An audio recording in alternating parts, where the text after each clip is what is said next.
Hejsan och välkomna. Idag ska vi läsa boken Gå och bada, Mr. Räv. Då börjar vi. Just när skymningen föll kom Mr. Räv på sin vanliga promenad. Han gick med stolta steg och hög svansföring, för han var en ganska allvarligt sinnad räv. Han tyckte mycket om sin kvällsrunda och kom alltid vid samma tid. Alla var så vana att se honom att de knappt märkte honom, och själv var han upptagen av sina tankar. Men den här kvällen skulle inte bli som de andra. Luften var alldeles len och det doftade jord och gräs, för det var vårens början. Men det är osäkert om Mr. Räv märkte det. När han stannade till för att skriva upp en tanke som han tänkt, råkade han tappa sin penna.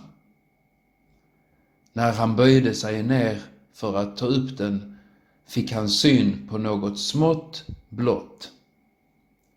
Mr. Räv blev först förvånad och undrade vad det lilla blå kunde vara. Han betraktade det från olika håll, sniffade misstänksamt på det och kände en svag sötaktig lukt. Han förstod då att det måste vara en blomma och blev förtjust.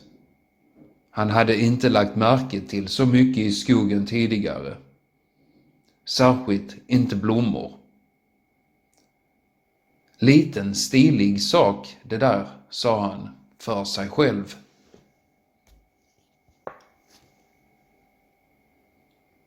Det var när Mr. Räv stod vid den blå blomman som han fick för sig att hans egen färg måste vara rätt trist. Hade han inte en ganska oklar, gråaktig färg? Plötsligt kände han sig ful. Det gick upp för honom att han nog var en tråkig och obetydlig person. Det var förstås därför som de andra djuren knappt tittade åt honom. Mr. Räv, som trots allt var en klok räv, kom på att han skulle fråga första bästa. Det råkade bli Mullvad som just dök upp. Säg Mullvad, vad tycker du om min färg? Undrade räven. Mullvaden kisade respektfullt mot räven. Han kunde bara urskilja något suddigt framför sig. Men det ville han inte låtsas om.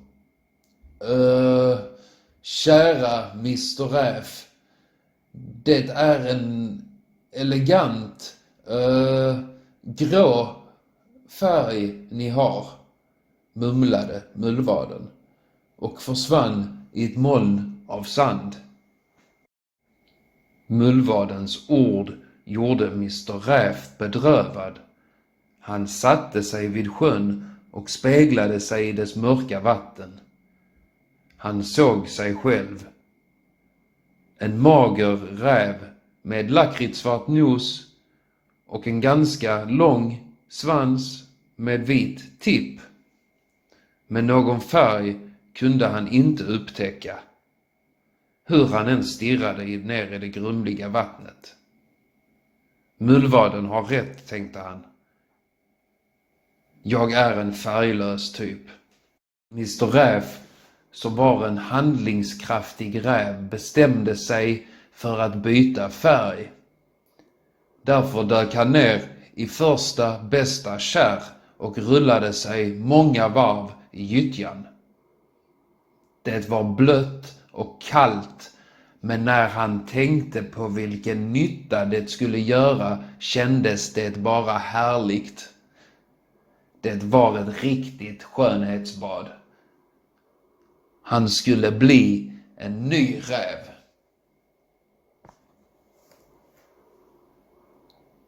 Så ruskade han på sig och gick för att fråga första bästa.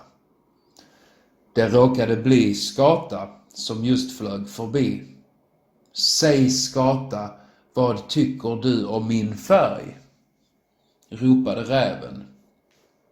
Skatan hejdade sig och såg förvånad på rävens dyiga, drypande päls. Men kära nån, ni är ju alldeles grå. Gå och bada, Mr. Räv, skrattade Skatan. Skatans ord gjorde räven än mer ledsen. Han repade en filt av mossa och drog den tätt omkring sig för att slippa skämmas. Sorgsen vandrade han hemåt.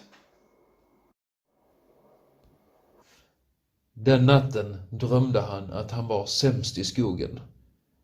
När han gick sin kvällspromenad stod djuren och pekade finger åt honom. Grå räv, grå räv, grå räv, ropade det. Han vaknade mitt i drömmen, våt av svett. Mr. Räv, som trots allt var en listig räv, bestämde sig för att förnya sig. Han färgade pälsen med en blandning av blåbär och hjortron. För att få bort den förfärliga rävlukten sprayade han sig med något han hittat i vägkanten. Mot flugor, myggor, bromsar och annan ohyra stod det på burken. Det hjälper nog mot räv, tänkte han. Så fällde han upp kragen på mossrocken och satte en grön mossbaskor på huvudet. Han tyckte själv att han såg cool ut och gick för att fråga första bästa. Det råkade bli Hare som just hoppade hemåt. Säg Hare, ropade räven. Hur ser jag ut? Och haren svängde runt och fick syn på räven och tog ett förskräckt harsprång rätt in i grönskan och försvann. Mr. Räv blev mycket besviken men tröstade sig med att haren alltid varit skrajsen av sig. Räven stannade till vid en myrstig. Trafiken var tät. Myror släpade och slet. Inte ett barr fick vara i fred. Men ingen tycktes lägga märke till honom. Han fiskade upp en myra med svansen. Säg myra, sa Mr. Räv med allra minsta rösten. Vad tycker du om min nya stil? Myran vädrade och stelnade till. Klämde kvickt 2 fingrar om näsan och kastade sig skrikandes mot marken. Vad du stinker, klagade den. Myrorna på stigen släppte sina barr och ropade. Gå och bada, Mr. Räv.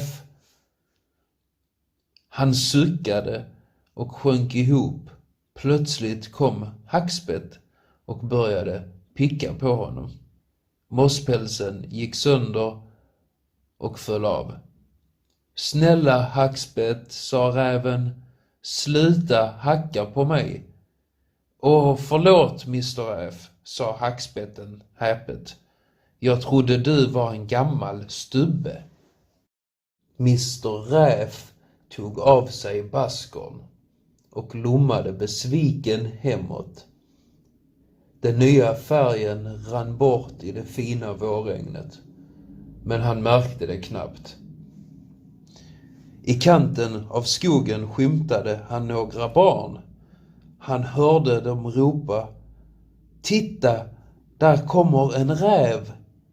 Åh, vad fin den är. Mr. Räv hejdade sig. Han spände sin skarpa blick i barnen. Titta, nu ser den oss, ropade de. Vilken härlig röd päls den har. Vid orden härlig röd päls ryckte Mr. Räv till. Förvånad betraktade han sig själv. Han granskade benen och magen, sidorna och ryggen och sist svansen med den vita tippen. Det var som han såg sig själv för första gången. Ja, sa han slutligen, jag har en röd päls. Eventuellt har jag till och med en härlig röd päls. Han ville genast höra den glada nyheten från någon annan och sprang för att leta upp första bästa. Det blev Uggla som just tog en slummer på en gren. Säg Uggla, hojtade räven. Har jag möjligen en härlig röd färg? Men kära nån, väckte du mig för att fråga en sådan sak, utbrast Ugglan. Det vet väl varenda kotte att räven är röd. Inte jag, sa Mr. Räv lyckligt. Tänkte inte på det. Långsamt började han gå genom skogen med stolta steg och hög svansföring, precis som han brukade. Men nu såg han sig omkring. Han sa god kväll till grävling, log mot skrattmås, morsade på älg. Han stannade och plockade en blå blomma som han satte bakom örat. Sedan tog han sig ett bad för att pälsen skulle bli riktigt röd och fin. Då var boken Gå och bada Mr. Räv färdig. Tack så mycket för mig. Ha det bra.